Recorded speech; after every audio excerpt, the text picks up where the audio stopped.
Hello, plant-based buddies. Happy Monday.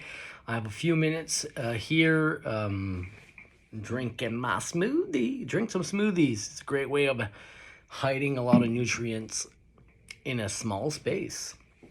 The reason I wanted to come today on camera is because I got a good question about probiotics. One of my friends took antibiotics to fight a tooth infection and asked me a great question about what she could do to try to improve the health of her gut bugs. Now, you already know this. I've talked about this a little. Your microbiome, which is the many different species of bacteria that live inside of your gut, aren't just passive bystanders that live there. They actually have quite an important metabolic role. Now, keep in mind that our whole genome encodes for about 16 enzymes that digest fiber, where we know that there are 30, 40, even plus 30, 40,000 edible plants that each have their own fiber. So it's the amount of genetic information that we would need inside of our bodies to digest all these plant fibers would make our human genome so complex that we decided, or we evolved by delegating the fermentation and digestion of fiber to our gut bugs. So it would be way too complex to encode all that genetic information in our DNA, so the bugs do it for us. They don't just digest fiber, they actually reward us by producing compounds that get reabsorbed in our blood circulation, cross the blood-brain barrier, and nourish us and help us with mood, inflammation, gut health, cardiovascular health, and immune health. You can read about all of that on my website. But the most important thing is that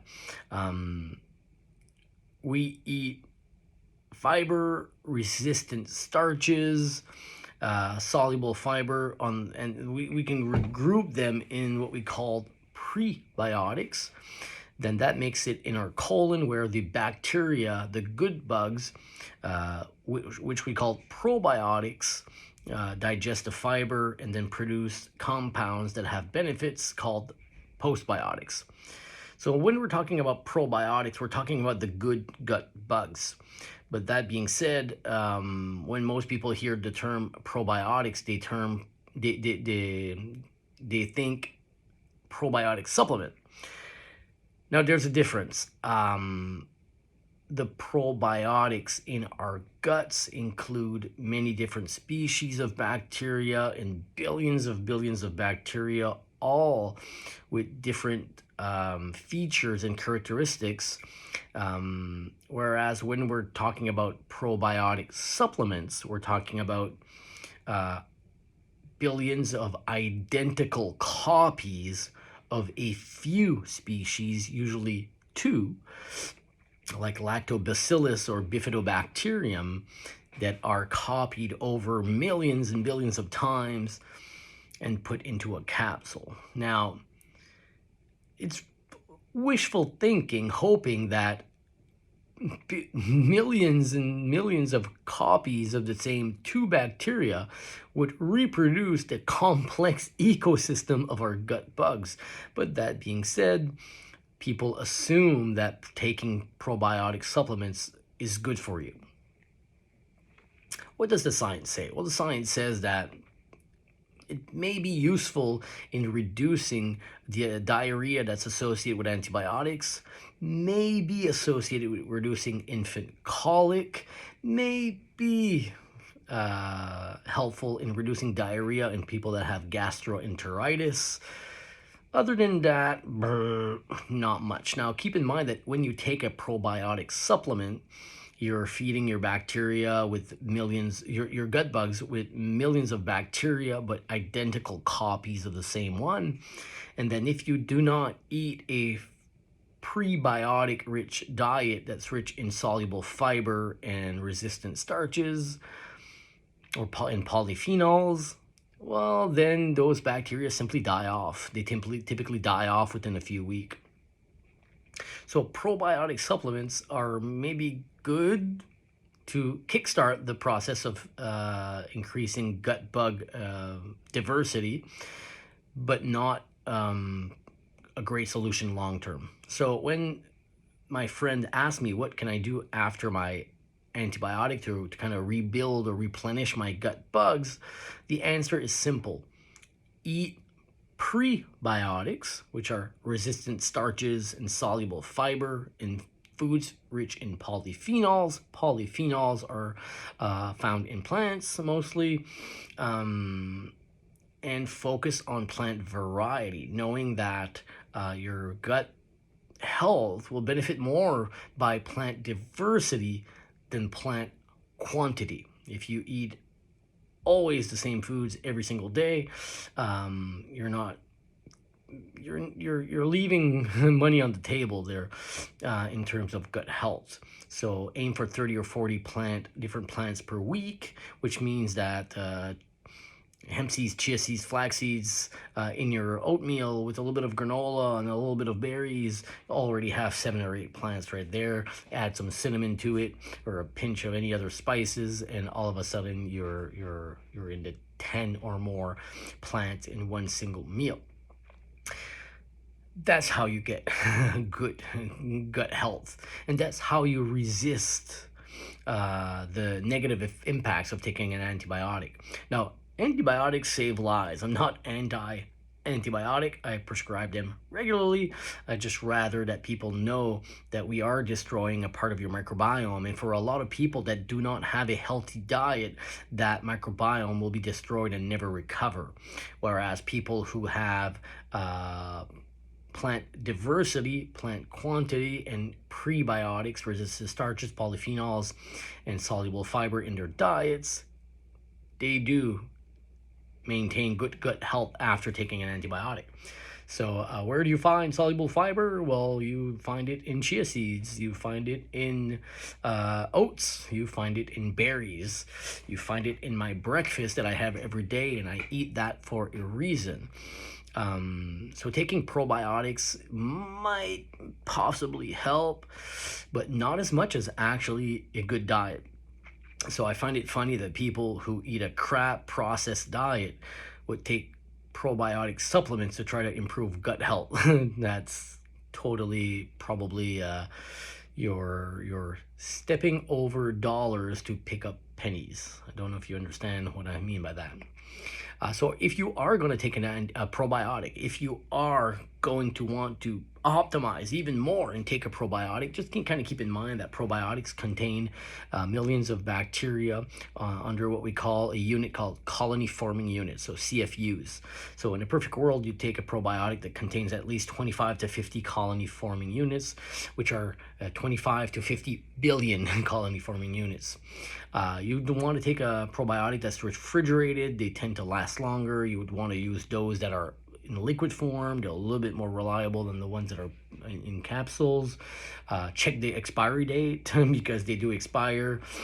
Some have delayed release capsules, which makes it more likely that the bacteria will survive your stomach acid. And what am I missing? Yes, use probiotics that have many different species inside. The more the better. If it's a one single species of bacteria, well, just keep in mind that you're taking billions of copies of the same identical bacteria.